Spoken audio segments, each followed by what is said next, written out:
اعوذ باللہ من الشیطان اللعین الرجیم بسم اللہ الرحمن الرحیم الحمد للہ رب العالمین والصلاة والسلام علی نبی الکریم وعلی آلہ الطیبین الطاہرین المعصومین المنتجبین ولعنۃ اللہ علی اعدائہم من الآن الی قیام یوم الدین آمین یا رب العالمین۔ اما بعد، بسم اللہ الرحمن الرحیم۔ ان اللہ وملائکتہ یصلون علی النبی یا ایھا الذین آمنوا صلوا علیہ وسلموا تسلیما۔ اللہم صل علی محمد وآل محمد وعجل فرج آل محمد۔ رسول خدا صلی اللہ علیہ وسلم کی ولادت بسعادت اور امام جعفر صادق علیہ السلام کی ولادت بسعادت، اور آج شب 18 ربیع الاول ایک روایت کے اعتبار سے جناب ام کلثوم بنت علی بن ابی طالب علیہ السلام کی ولادت مبارک ہو، اور یہ عظیم ترین سعادت ماہ ہے ربیع الاول۔ جس طرح جناب زینب سلام اللہ علیہ مولا کائنات کی بیٹی ہیں، جناب سیدہ کی بیٹی ہیں، اسی طرح جناب ام کلثوم بھی جناب سیدہ اور امیر المؤمنین کی بیٹی ہیں، عظیم ترین بیٹی ہیں، اور شہزادی ہیں۔ کربلا میں اہم ترین رول، اہم ترین ذمہ داری، کوفہ اور شام میں خطبے، مدینہ کے واپسی کے بعد پیغام، اور بہت عظیم شخصیت۔ ان کے بارے میں دشمنوں نے غلط افواہیں اڑائی ہیں، ان بحثوں میں میں نہیں جانا چاہتا ہوں۔ 18 ربیع الاول ایک اور مناسبت ہے، حضرت ابراہیم علیہ السلام کی نمرود کے ساتھ جنگ، جس میں اللہ تعالیٰ نے مچھروں کا لشکر بھیج کر لشکر نمرود کو ہلاک کر دیا۔ 18 ربیع الاول وہ تاریخ ہے کہ نمرود کے اوپر مچھر کا حملہ ہوا، اور اس کی وجہ سے وہ فنار ہو گیا اور ہلاک ہو گیا۔ رسول خدا صلی اللہ علیہ وسلم کے کچھ نصیحتیں اور پیغامات آپ حضرات کی خدمت میں بیان کیے جا رہے تھے، اور وہ جاری رہے گا۔ آج کلمات قصار ہم امام جعفر صادق علیہ السلام کے سلسلے میں کچھ باتیں کر لیتے ہیں کہ امام جعفر صادق علیہ السلام نے ارشاد فرمایا کہ اللہ سے ڈرو، اللہ سے ڈرو، ہر عالم میں خدا سے ڈرتے رہو، اور اللہ سے ڈرو، آپس میں نیک کردار بھائی بنو، اور اللہ کے لیے محبت کرو، تعلقات رکھو، ایک دوسرے پر رحم کرو، ملاقات کرو، اور آمد و رفت جاری رکھو، ایک دوسرے کے ہاں آنا جانا جاری و ساری رکھو، قطع تعلق نہ رکھو۔ ظلم سے بچو، مظلوم کی دعا آسمان تک جاتی ہے۔ جسے مسلمانوں کے امور کی فکر نہ ہو، جسے مسلمانوں کے کام کی فکر نہ ہو، وہ مسلمان نہیں ہے۔ امام جعفر صادق علیہ السلام فرماتے ہیں کہ جو صبح ہوتے ساتھ مسلمانوں کے کام کے بارے میں فکر نہ ہو، معاملات کے بارے میں فکر نہ ہو، مسلمان نہیں ہے۔ رسول خدا صلی اللہ علیہ وسلم کا ارشاد ہے کہ جو شخص بھی صبح اٹھ کر مسلمانوں کے کام کا اہتمام نہ کرے، ان کے بارے میں غور و فکر نہ کرے، ان کے بارے میں نہ سوچے، وہ مسلمان نہیں ہے۔ جو کسی کو مسلمان کے نام سے فریاد کرتے سنے، لبیک نہ کہے، وہ بھی مسلمان نہیں ہے۔ مسلمان کوئی فریاد کرے اور اس پر کوئی انسان جواب نہ دے، لبیک نہیں کہے، وہ مسلمان نہیں ہے۔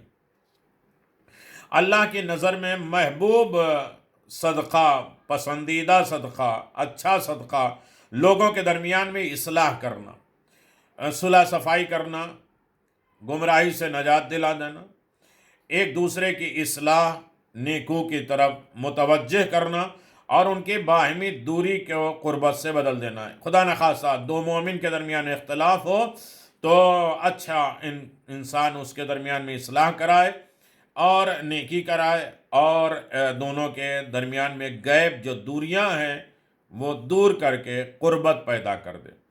مومن وہی ہے جس کا کسب پاک ہو، حلال روزی ہو، جس کی اخلاق اچھا ہو، باطن صحیح ہو، ضرورت سے زیادہ مال کو راہ خدا میں خرچ کر دے، بلا ضرورت کلام نہ کرے، بغیر وجہ نہ بولے، لوگ اس کے شر سے محفوظ رہیں، اور وہ لوگوں سے از خود انصاف کرے، لوگوں سے خود انصاف کرے اپنی طرف سے۔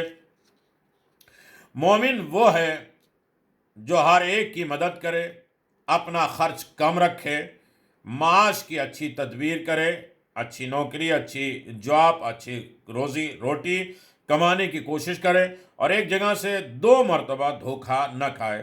مومن کبھی ایک مرتبہ ایک جگہ سے دھوکہ کھا لیتا ہے تو دوبارہ اس جگہ سے دھوکہ نہیں کھاتا۔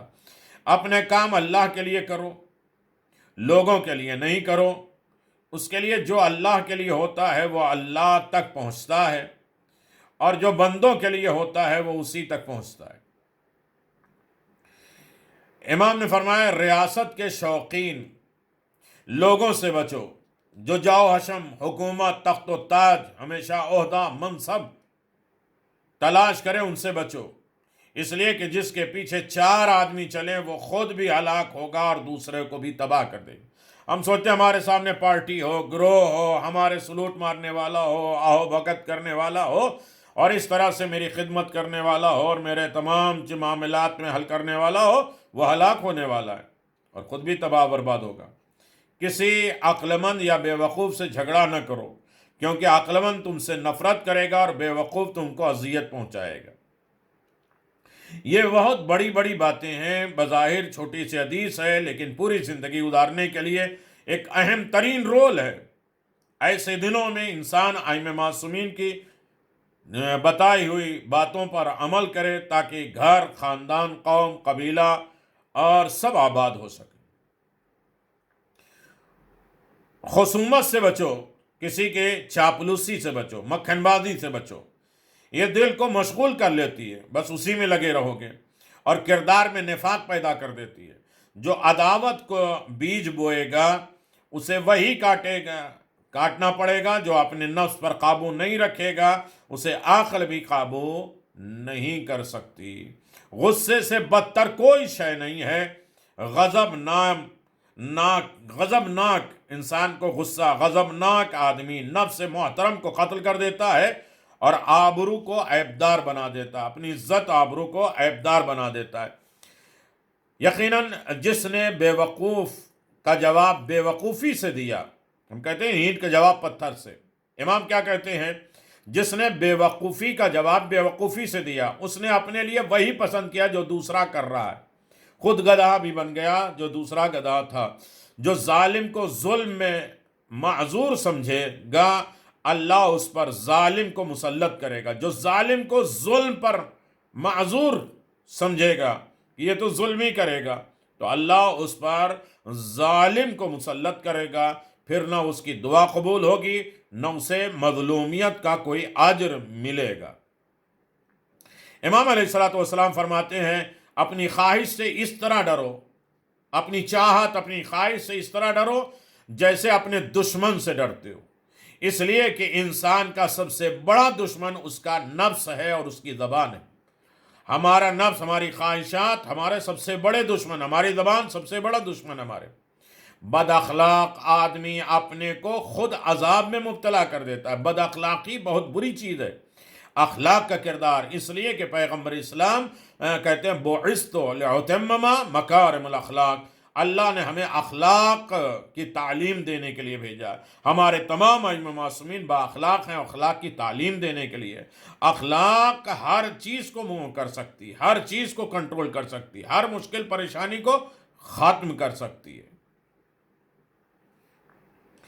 پھر امام فرماتے ہیں بغیر سمجھے بولے عمل کرنے والا راستے سے ہٹ کر چلنے والا ہے۔ بغیر سمجھے بوجھے عمل کرنے والا، پہلے فکر کرو، غور کرو، دماغ پہ لاؤ، غور و فکر کرنے کے بعد دل کے حوالے کرو، عقیدہ ہو، پھر اس کے بعد اس پر عمل کرو۔ بغیر سوچے سمجھے انسان عمل کیے جا رہا ہے، بس یہ ہے، یہ رسم و رواج میں لگا ہوا ہے، اور اسے سوچتا نہیں کہ اس سے بینیفٹ کیا ہے، اس سے فائدہ کیا ہے، تو راہ راست سے ہٹ چلے گا، عقیدہ ختم ہو جائے گا، فکر و نظر ختم ہو جائے گی، اس کی تیز رفتار اسے منزل سے دور کرے گی۔ بس عمل میں لگے ہیں، یہ نماز، یہ دعا، یہ روزہ، یہ چیزیں، پہلے اس کے ریزن جانو، اس کے بارے میں فکر کرو کہ ہماری نماز ہمارے اوپر کتنی اثر انداز کرتی ہے، ہمیں کتنی برائیوں سے دور کرتی ہے، ہمارا روزہ ہمیں کتنا فائدہ مند کرتا ہے، ہمارے اخلاق، دین، عقیدے، معاملات کو صحت مند کر سکتا ہے۔ سومو تسعو، رسول خدا کی حدیث ہے، روزہ رکھو صحت مند ہو جاؤ. تو ہمارے کتنے اخلاق صحت مند ہوئے، ہمارے کتنی زبان صحت مند ہوئی، ہماری کتنی روح صحت مند ہوئی، اور ہمارے عقیدے کتنے صحت مند ہوئے، ہمارے عمل کتنے صحت مند ہوئے. اس کے بارے میں بھی غور کرنا چاہیے. جو تمہارا احترام کرے اور تم اس کا احترام کرو، جو تمہیں ذلیل کرے تم اس سے بلند کر لو، اپنے آپ کو اس سے بلند کر دو. تم اسے ذلیل نہیں کرو، اپنے آپ کو اس سے بھی بلند کر دو. کہ ہم درگزر کرنے والے، حلم کرنے والے، بردباری کرنے والے، ہم خاموش رہنے والے، ہم جواب نہیں دیتے ہیں، ہم ہٹ جاتے ہیں تاکہ معاملات نہ بدلے. تم ذلیل ہو، ذلیل کرو گے. ہم عزت دار ہیں، عزت دینے والے. مذاق سے بچو، اس سے آبرو کو خطرہ ہے. زیادہ انسان جب مذاق کرتا ہے تو اس سے آبرو، عزت کو خطرہ ہو جاتا ہے. مومن سے خود بخود انس پیدا ہوتا ہے. جس سے لوگوں کو انس اور محبت نہ ہو اس میں خیر ہی کیا ہے. یہ دیکھیں کہ ہم سے لوگوں کتنا انس کرتے ہیں، محبت کرتے ہیں، یعنی ہمارے قریب آتے ہیں، ہمیں چاہت کرتے ہیں، تو اس کے اندر خیر ہے. جس سے کوئی انس نہ کرے اس کے اندر کوئی خیر نہیں ہے. عدل اس پانی سے زیادہ شیریں ہوتا ہے جو کسی پیاسے کو مل جائے. پیاسا انسان ہے، سب سے زیادہ اس کے لیے کتنی پیاری چیز ہے، پانی مل جائے. لیکن عادل پانی سے زیادہ بھی شیریں ہے جب انسان پیاسا ہو. عدل کتنا ہی مختصر ہو اس کی وسعت بے پناہ ہے.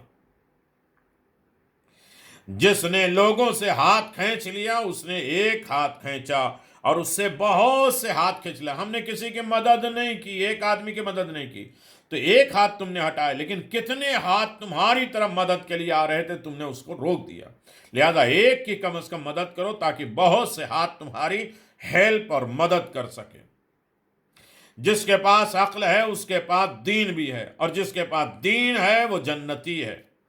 فقہا رسولوں کی امانت دار ہیں، فقیہ مجتہدین رسولوں کے امانت دار ہیں. جب انہیں بادشاہ کی طرف جھکتا ہوں تو دیکھو کہ ان میں کوئی خطرہ محسوس کرو. جب تمہیں کسی بھائی کی طرف سے کوئی بری خبر ملے تو غمگین نہ ہو جاؤ، پریشان نہ ہو جاؤ، اس لیے کہ اگر وہ صحیح کہتا ہے تو گویا تمہیں اپنے فعل کی سزا مل گئی، اور اگر غلط کہتا ہے تو تمہیں مفت کا ثواب مل رہا ہے. کوئی تمہاری برائی کرے تو پریشان نہ ہو، مفت کا ثواب مل رہا ہے. اور اگر صحیح کہہ رہا ہے تو تمہیں متوجہ کر رہا ہے. کبھی ایک آدمی ٹوک رہا ہے، پوری کائنات نہ ٹوکے. لہذا اس سلسلے میں امام جعفر صادق علیہ السلام کی گفتگو جاری و ساری ہے. ہمیں امام جعفر صادق علیہ السلام کی طرف متوجہ ہونا اور ان کے احکام پر عمل کرنا، اس لیے کہ ہم جعفری ہیں. اور رسول خدا کے قول، جناب ام البنین کا کارنامہ، اطاعت امام، نصرت امام، دین کی خدمت، مشکلات پریشانیاں برداشت کرنا، پھر بھی دین پر مضبوط ہونا، یہ جناب ام کلثوم کا کارنامہ ہے. وآخر دعوانا ان الحمدللہ رب العالمین وصلی اللہ علی محمد وآل محمد وعجل فرج آل محمد.